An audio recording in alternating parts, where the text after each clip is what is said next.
Miss world కంటెస్టెంట్లకు నేడు sports day నిర్వహిస్తున్నారు. Gachibowli indoor stadium నుంచి మరింత సమాచారం మా ప్రతినిధి నాగార్జున ప్రత్యక్ష ప్రసారం ద్వారా అందిస్తారు. మిస్ వరల్డ్ ఈవెంట్లో భాగంగా హైదరాబాద్కు వచ్చినటువంటి 109 మంది కంటెస్టెంట్ అందరూ కూడా పలు చారిత్రక ప్రదేశాలు, ఇతర ప్రదేశాలు, తెలంగాణలో ఉన్నటువంటి ప్రముఖ ప్రదేశాలను సందర్శించారు. అందులో భాగంగా ఈరోజు వాళ్ళ 109 దేశాలకు సంబంధించిన వాళ్ళందరూ కూడా స్పోర్ట్స్ డే నిర్వహిస్తున్నారు. గచ్చిబౌలిలో ఉన్నటువంటి ఇండోర్ స్టేడియంలో ఈ స్పోర్ట్స్ డే వాళ్ళకి జరగనుంది. పలు ఈవెంట్లలో 109 దేశాలకు సంబంధించినటువంటి వీళ్ళంతా కూడా పాల్గొని ఉంటున్నారు. ముఖ్యంగా వీళ్ళందరినీ ఒక డివైడ్ చేశారు, వేరు ఖండాలుగా విభజించి వీళ్ళ మధ్య క్రీడా పోటీలు నిర్వహిస్తున్నారు. సో ఇందులో భాగంగా పలు ఈవెంట్లు ఉంటాయని చెప్పేసి వీళ్ళు ఇప్పటికే స్పోర్ట్స్ అథారిటీ ఆధ్వర్యంలో ఈ ఈవెంట్స్ అన్నింటినీ కూడా స్పోర్ట్స్ అథారిటీ ఆధ్వర్యంలో మాత్రం నిర్వహిస్తూ ఉన్నారు. ఇప్పుడే ఈ స్టేడియం లోపలికి మిస్ వరల్డ్ ఈ కంటెస్టెంట్లు అందరూ కూడా చేరుకున్నారు. మనం ఒకసారి చూడొచ్చు లైవ్లో. సో వీళ్ళందరూ కూడా American and Caribbean, Africa, Europe, Asia విభాగాలుగా ఈ కంటెస్టెంట్లు విభజించి మొత్తం 10 స్పోర్ట్స్ ఈవెంట్లలో వీళ్ళందరూ కూడా పాల్గొని ఉన్నారు. ఈ 9 గంటల నుంచి మధ్యాహ్నం 1 గంట వరకు ఈ ఈవెంట్ కొనసాగనుంది. సో ఈవెంట్లో భాగంగా martial arts, roller skating start అవుతుంది. టూరిజం 10:30కి టూరిజం మరియు ఎక్సైజ్ శాఖ మంత్రి జూపల్లి కృష్ణారావు గారు దీనికి సంబంధించినటువంటి ఈ ఈవెంట్ని, ఈ స్పోర్ట్స్ డేని ప్రారంభం చేయనున్నారు.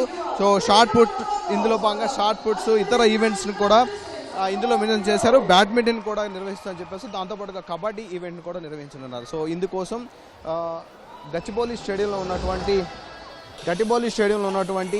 ఇండోర్ స్టేడియంలో ఈ ఇండోర్ స్టేడియం మొత్తాన్ని కూడా సర్వాంగ సుందరంగా ముస్తాబు చేశారు. 109 దేశాలకు సంబంధించినటువంటి ఈ సుందరి మనులందరూ కూడా ఇక్కడికి చేరుకున్నారు. సో దాంతోపాటుగా ఇక్కడ క్రీడాకారులు, దాంతోపాటుగా పలువురు స్పోర్ట్స్ ఈవెంట్లో పాల్గొనేటువంటి తెలంగాణకు చెందినటువంటి క్రీడాకారులు కూడా ఈ ఈవెంట్లో పాల్గొని వాళ్ళు కూడా వాళ్ళ యొక్క ప్రతిభను కూడా ఇక్కడ చూపించనున్నారు. సో ఒక్కొక్కరుగా ఈ స్టేడియంకి చేరుతున్నారు. ప్రముఖులు స్టార్ట్ అయిన తర్వాత మరికొద్ది సేపట్లో 9:30కి ఈవెంట్ 9:30కి స్టార్ట్ అవుతుందని ఈవెంట్ చెప్పారు. సో దీనికి సంబంధించినటువంటి ఏర్పాట్లు ఇప్పటికే పూర్తి చేశారు.